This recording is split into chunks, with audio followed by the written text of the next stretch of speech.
Eta zerbait aldatu da zure ikuspegian, euskera dakizunetik? Zerbait? Oza asko, zut burmuinak baduela baitu hizkuntza bakoitzan egiten du zerbait berezi, eta euskaraz pentsatzeak edo euskaraz mintzatzeak euskaraz ikusten zu mundua. Bai. Ni konturatu nintzen baten antzerkia egiten nuela askoz gustorago. Euskeraz, erderaz baino. Bai, sinesgarria egiten zitzaidala, eta nire bigarren hizkuntza da. Baina egiten zitzaidan ez dakit goxoagoa edo naturala, oso naturala. Lotx gutxiago ematen zian antzerkia euskeraz. Askotan hori egaten zen, nik egiten dituzten proiektu guztietan, musikalki, euskaraz egiten ditut. Eta beraz, euskaraz kantatzen dut beti. Eta ez da nire hizkuntza naturalena, zente egiagateko frantsesa badakit hobeto euskara baino. Baina beti egatu dela hizkuntza afektiboa. Azken finean, barrutik aten zaizuna adierazteko, euskaraz egiten duzu.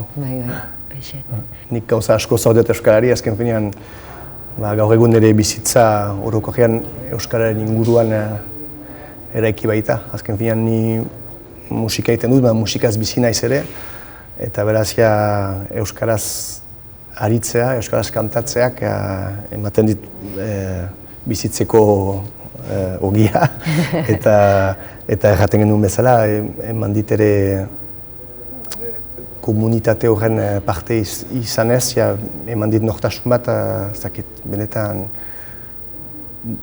disfrutatzen dudana da zerbait. Ekarri dit, lan egiteko aukera, nik nahi nuen arloan lan egiteko aukera eta gainera oparoa. Nik esan dezaket, euskerari esker, heldu naizela gaur egun nagoen lekuraino. Ateak zabaldu zaizkit, ez tegizaren zan, munduari begira lanean, lan arloan, euskerari esker lanean ibili naiz Madrilen, ibili naiz lanean hortik munduan zehar.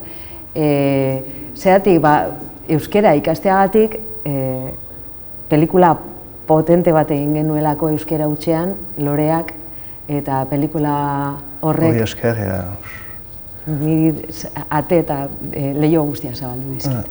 Eta, karo, atzera behira da, ailegaten zara, noiz erabaki nuen nik euskera ikastea, euskera ikasi nuenetik, hasi nintzen antzerkia euskaraz egiten, gero Goenkalen, eta nire mundu artistiko osoa euskararen inguruan suertatu da, orain arte, baina ez dit hori bakarrik emon euskarak. Emon doztez lagun pilo bat, lagunak, kanta zoragarriak, musikarlo, nik hemen egiten dan guztia saiatzen naiz entzuten, liburu zoragarriak bebai, poesia zoragarria, eta leku bat eman dit munduan, esateko ni hau naz eta nire identitatearen parte garrantzitsu bat da euskalduna naizela.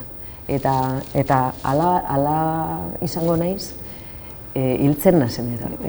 Oartzen naiz, igual musikan ez nola deus egingo euskarari gabe. Azken finean, nire proiektu guztiak dira euskaraz, eta uste dut bai euskararen egin duguna, bai kanpora begira ere, edo kanpoan bira batzu emateat hori, lortu dugula euskaraz ari girelako. Azken finean, ziur aski frantsesez edo ingelesez kantatu banu, ez duen lortuko hanbeste musika egiten, eta beraz bai hori euskarari zor diot. 17-18 urterekin lan egitea taberna batean, paranda bat, eta deskubritu nuen paranda euskaraz, eta azken finean gaueko mundua ere euskaraz deskubritu nuen, euskarazko musika, euskarazko besta, eta azken finean horrek ematen dizure nortasuna. Hortzen zira, mundu oso bat irikitzen zaizu, bizitzen zira hiri berean, ni berenan bizi nintzen, ez zira etxaz aldatu, baina mundu oso aldatu da, eta hori da harimarekoa.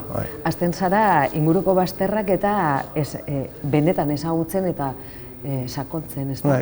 Nik euskarari esker ezagutu nuen ondarru herria, zebertan egin nuen barnetegian, 15 egun eta pasatu genuen.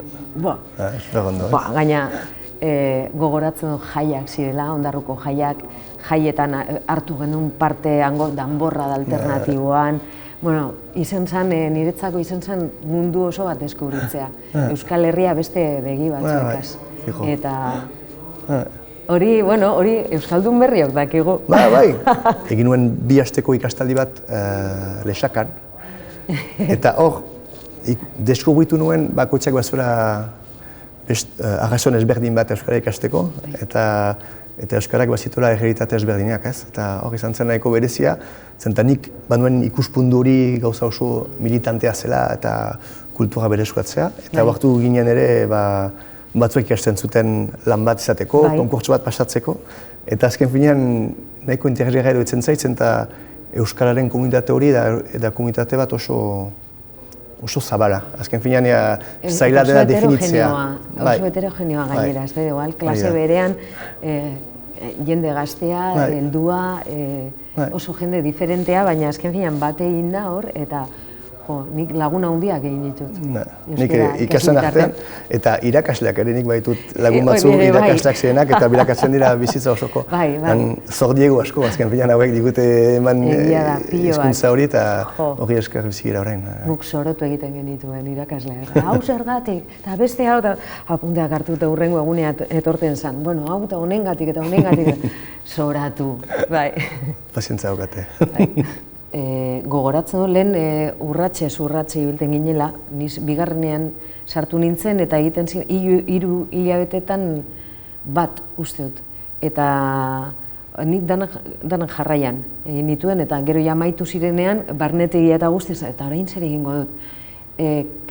Nik ere militantziagatik ikasi nuen, eta nik ega ez dut ezertako behar, nik titulorik ez dut behar. Karo, esan modu bakarra euskaltegian jarraitzeko. Nik horre beste estimatzen nuen jendeagaz eta orduen egin nuen sakontzen, ega, dana.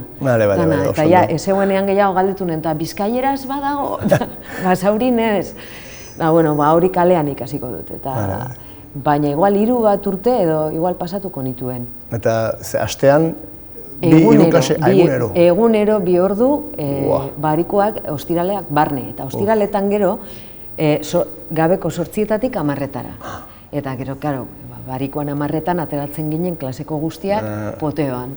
Eta horri ikasten genuen. Hori da, praktikan ipintzen genuen, aste osoan ikasitakoa.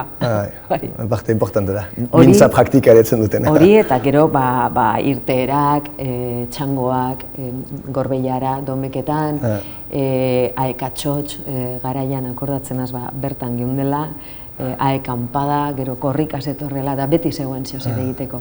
Edo ibilaldi, edo herri urratz, edo Nafarroa oinez beti biltzen ginen, espazioen bila, ikasten jarraitzeko eta praktikatzeko. Noski. Eta gero giroa oso majua, oso polita. Orain ja, nire klasekidek kalean eta ikusten baitut, Argemana. Bai, estua. Nagoen. 17 urtekin hasi eta zerotik hasi nintzen. Zerotik? Bai, ez nintzen gai egiteko esaldi bat, beraz. Hasi nintzen zerotik. Baina bai, hori nolaz berriz ikasten nuen eta ez ikasten, egia da pixkat fiteago edo ikasten nuela, itzuli zitzaidan zerbait, ez dakit esplikatu zergatik, baina bai. Beraz egin nuen, iparraldean zegoen urtez urte, beraz egin nuen lehen urtea osorik, 2. urtea, eta 3. urtea hasi nuenean, hor, esan zidaten, igual pasatzen zuenean 4. urtera, zenta pixkat errepikatuko da. Eta gauza da justu urte hartan, nik egiten duen astean 2 gau ez klaseak, eta nituen libreak ez zen 4. mailako klaserik, beraz 5. urtera pasatu ninduten zuzenean. Eta hori izan zen oso ona, zenta izan zen nivel bat, nun kasik ez zegoen deus idatzirik, baizik eta praktikatu, euskaraz, ahoskoa. Eta azken finean hori izan zen, falta zitzaidan urratx hori, ez? Azkenean txipaldatzeko, 3 urtez ikasi nuen, baina ez duen lortzen gehiagi mintzatzen. Eta hori txintzen klase batean, nun 2 orduz ari ginen hitz egiten, eta horrela desblokatu zen.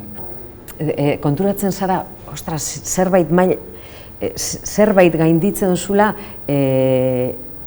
telebista edo irratia pizten duzunean, albistegiak ikusi eta dana ulertzen duzunean. Magia da hori. Dana ulertu dut, eta kriston poza. Nik gogoratzen dut, etxean baten hori gertatu zitzai dela, eta egun bateaz egaten duzun bezala pizten duzu irratia, eta orain badakit, ulertzen dut. Hori euskaltegian, barnetegian gertatu zitzaidan. Lehen, hori, beste orduak eta orduak euskaraz. Orduak eta alako baten, eta euskaraz ibina sametxetan, hori jazan. Nik dut horretzapen bat, zegoela hori taberna hori, elkarte taberna hori euskaltegiarena, euskaltegikoa, eta ari ginen lanianak, eta horretzen izan zen nola sentsazio bat da, baina izan duen lehen aldikotz pentsatu nuera euskaraz. Zenta, eguna hori arte, ari nintzen beti itzulpena. Eta egun batez, bakti nintzen ezakit, ari ginen lanian ezakitze, eta hitz egiten batekin, eta izan nuen kasiko flash bat bezala, pentsatu dute euskaraz, zenbait pasatu da. Eta azken finean hor da lehen urratxa pasatzen, ez? Azken finean, hasten zira. Egaten duen bezala, da euskara bat, da hizkuntza bat, da batez ere azken finean mundu bat irekitzen da, eta mundu batean txartzen zara, eta ahimala batzu, antolakuntza sozial bat ere ikasten da euskararekin batera, eta azken finean uste dut hori dela eskertzen dena. Azken finean erraten duena, etxaz aldatu gabe, zure hiritik mugitu gabe, azken finean hiri handitzen da pila bat, eta mundu oso bat agertzen zaizu parean. Nik dauka pasarte bat oso kuriosua, anekdota, kontaktuan ipini izan Argentinako neska bat nirekin, bere arbasoak eta ez ziren euskaldunak, argentiarra, ez dakit abizen italiarrak, eta La Casa de Papelen ikusi ninduen, ikusi zuen euskalduna nintzela, eta justo bizi da hango euskal etxean ondoan, eta eman zuen izena, eta karo, idatzi zidan eskertzeko, eske ikusi dut, zuk euskeraz egiten duzula, justo neukan euskal etxea ondoan apuntatu naiz eta deskubritu familia oso bat. Eta oin, lagun pilo bat, hasi naiz euskera ikasten, hasi naiz euskal dantzak ikasten, eta ja, baina ditut planak urte osorako, esaten zian hori. Euskarak ematen aldu kasik sensu oso bat bizitzari.